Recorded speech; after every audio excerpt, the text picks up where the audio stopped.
The sand of the desert of Yondo is not as the sand of other deserts, for Yondo lies nearest of all to the world's rim, and strange winds, blowing from a gulf no astronomer may hope to fathom, have sown its ruinous fields with the gray dust of corroding planets, the black ashes of extinguished suns. The dark orb-like mountains which rise from its wrinkled and pitted plain are not all its own, for some are fallen asteroids, half buried in that abysmal sand.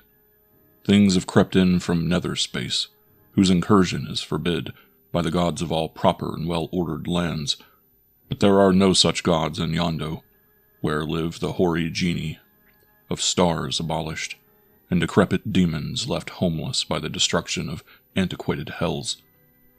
It was noon of a vernal day when I came forth from that interminable cactus forest in which the inquisitors of Ong had left me, and saw at my feet the gray beginnings of Yondo. I repeat, it was noon of a vernal day, but in that fantastic wood I had found no token or memory of spring, and the swollen, fulvous, dying, and half-rotten growth through which I had pushed my way were like no other cacti, but bore shapes of abomination scarcely to be described. The very air was heavy with stagnant odors of decay, and leprous lichens mottled the black soil and russet vegetation with increasing frequency. Pale green vipers lifted their heads from prostrate cactus bowls and watched me with eyes of bright ochre that had no lids or pupils. These things had disquieted me for hours past, and I did not like the monstrous fungi, with hueless stems and nodding heads of poisonous mauve, which grew from the sodden lips of fetid tarns, and the sinister ripples, spreading and fading on the yellow water at my approach, were not reassuring to one whose nerves were still taut from unmentionable tortures. Then, when even the blotched and sickly cacti became more sparse and stunted, and rills of ashen sand crept in among them, I began to suspect how great was the hatred my heresy had aroused in the priests of Ong, and to guess the ultimate malignancy of their vengeance.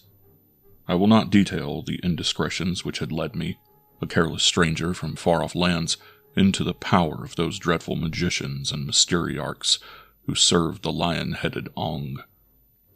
These indiscretions and the particulars of my arrest are painful to remember, and least of all do I like to remember the racks of dragon gut strewn with powdered adamant, on which men are stretched naked, or that unlit room with 6-inch windows near the sill, where bloated corpse worms crawled in by hundreds from a neighboring catacomb. Sufficient to say that, after expending the resources of their frightful fantasy, my inquisitors had borne me blindfolded on camelback for incomputable hours, to leave me at morning twilight in that sinister forest. I was free, they told me, to go whither I would, and in token of the clemency of Ong, they gave me a loaf of coarse bread and a leathern bottle of rank water by way of provision. It was at noon of the same day that I came to the desert of Yondo. So far, I had not thought of turning back for all the horror of those rotting cacti or the evil things that dwelt among them. Now I pause, knowing the abominable legend of the land to which I had come, for Yondo is a place where few have ventured wittingly and of their own accord. Fewer still have returned, babbling of unknown horrors and strange treasure, and the lifelong palsy which shakes their withered limbs, together with the mad gleam in their starting eyes beneath whitened brows and lashes, is not an incentive for others to follow. So it was that I hesitated on the verge of those ashen sands, and felt a tremor of a new fear in my wrenched vitals. It was dreadful to go on, and dreadful to go back, for I felt sure that the priests had made provision against the latter contingency. So after a little I went forward, sinking at each step in loathly softness, and followed by certain long-legged insects that I had met among the cacti. These insects were the color of a week-old corpse, and were large as tarantulas, but when I turned and trod upon the foremost, a mephitic stench arose that was more nauseous even than their color. So for once, I ignored them as much as possible. Indeed, such things were minor horrors in my predicament.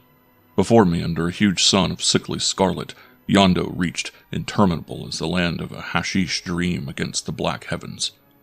Far off on the utmost rim were those orb-like mountains of which I have told. But in between were awful blanks of gray desolation, and low treeless hills like the back of half-buried monsters. Struggling on, I saw gray pits where meteors had sunk from sight, and divers colored jewels that I could not name glared or glistened from the dust. There were fallen cypresses that rotted by crumbling mausoleums, on whose lichen-blotted marble fat chameleons crept with royal pearls in their mouths.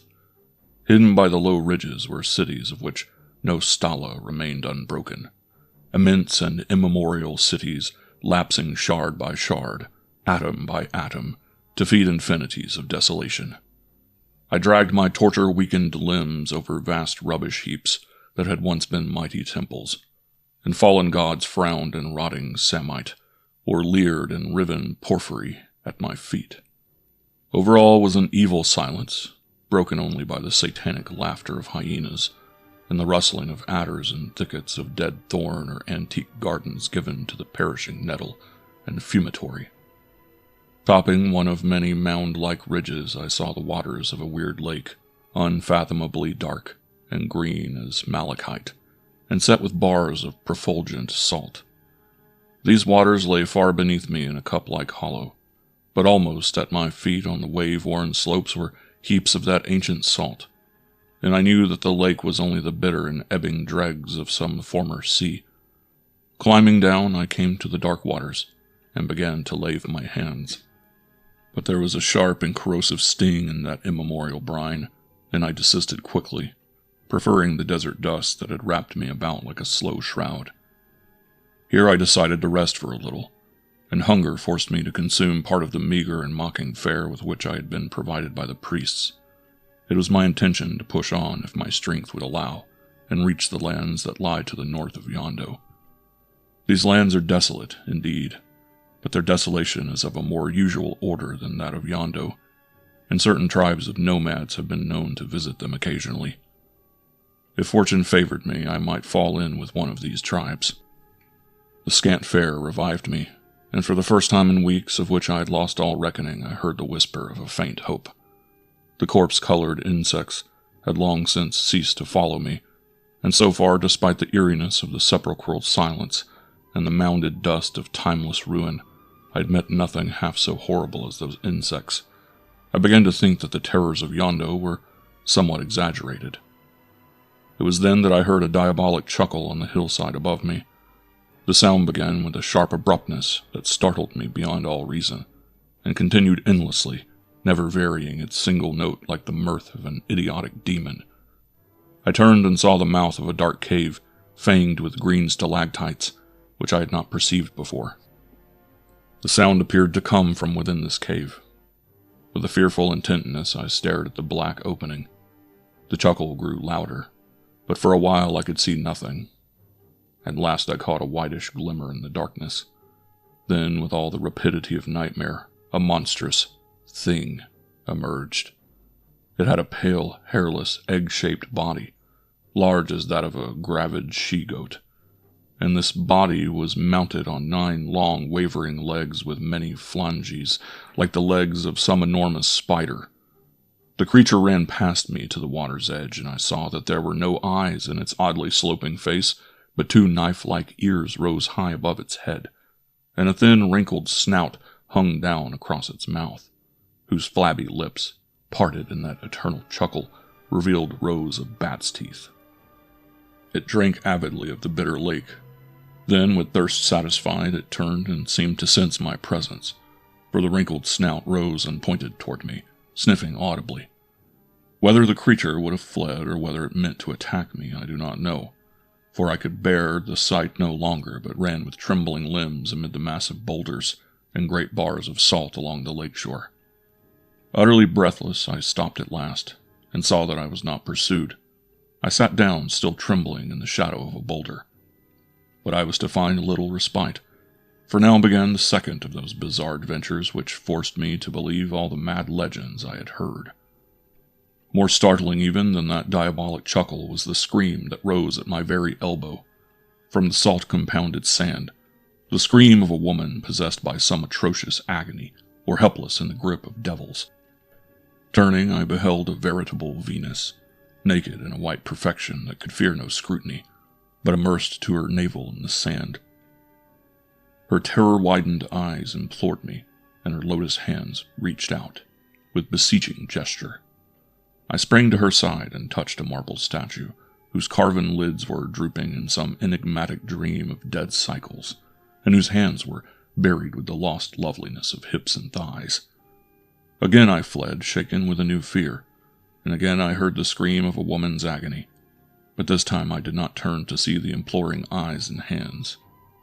Up the long slope to the north of that accursed lake, stumbling over boulders of basanite and ledges that were sharp with verdigris-covered metals, floundering in pits of salt on terraces wrought by the receding tide and ancient eons, I fled as a man flies from dream to baleful dream of some cacodemoniacal night. At whiles there was a cold whisper in my ear which did not come from the wind of my flight, and looking back as I reached one of the upper terraces, I perceived a singular shadow that ran pace by pace with my own. This shadow was not the shadow of man nor ape, nor any known beast. The head was too grotesquely elongated, the squat body too gibbous, and I was unable to determine whether the shadow possessed 5 legs or whether what appeared to be the 5th was merely a tail. Terror lent me new strength, and I had reached the hilltop when I dared to look back again. But still the fantastic shadow kept pace by pace with mine, and now I caught a curious and utterly sickening odor, foul as the odor of bats who have hung in a charnel house amid the mold of corruption. I ran for leagues while the red sun slanted above the asteroidal mountains to the west, and the weird shadow lengthened with mine but kept always at the same distance behind me. An hour before sunset I came to a circle of small pillars that rose miraculously unbroken amid ruins that were like a vast pile of potsherds. As I passed among these pillars I heard a whimper, like the whimper of some fierce animal between rage and fear, and saw that the shadow had not followed me within the circle. I stopped and waited, conjecturing at once that I had found a sanctuary my unwelcome familiar would not dare to enter. And in this the action of the shadow confirmed me, for the thing hesitated, then ran about the circle of columns, pausing often between them, and, whimpering all the while, at last went away and disappeared in the desert toward the setting sun. For a full half-hour I did not dare to move. Then the imminence of night, with all its probabilities of fresh terror, urged me to push on as far as I could to the north, for I was now in the very heart of Yondo, where demons or phantoms might dwell who would not respect the sanctuary of the unbroken columns. Now as I toiled on, the sunlight altered strangely, for the red orb, nearing the mounded horizon, sank and smoldered in a belt of miasmal haze where floating dust from all the shattered fanes and necropoli of Yondo was mixed with evil vapors, coiling skyward from black enormous gulfs lying beyond the utmost rim of the world. In that light, the entire waste, the rounded mountains, the serpentine hills, the lost cities, were drenched with phantasmal and darkening scarlet. Then, out of the north, where shadows mustered, there came a curious figure, a tall man fully caparisoned in chainmail, or rather what I assumed to be a man.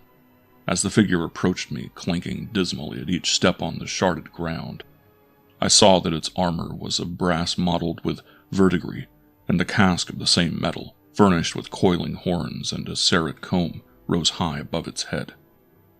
I say its head, for the sunset was darkening, and I could not see clearly at any distance.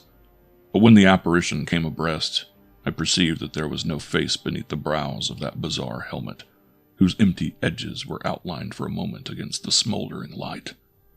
Then the figure passed on, still clanking dismally, and vanished.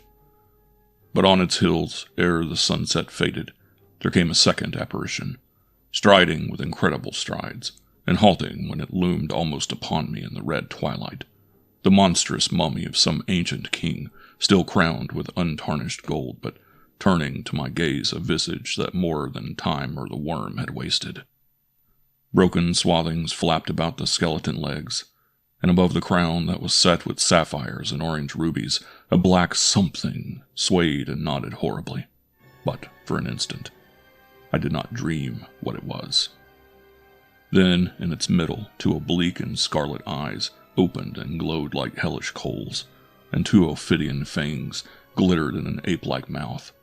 A squat, furless, shapeless head on a neck of disproportionate extent leaned unspeakably down and whispered in the mummy's ear.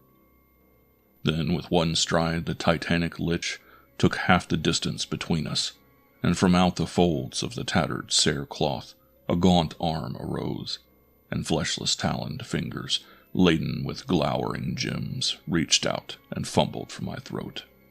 Back through eons of madness and dread, in a prone, precipitate flight, I ran from those fumbling fingers that hung always on the dusk behind me. Back forever, unthinking, unhesitating to all the abominations I had left. Back in the thickening twilight, toward the nameless and sharded ruins.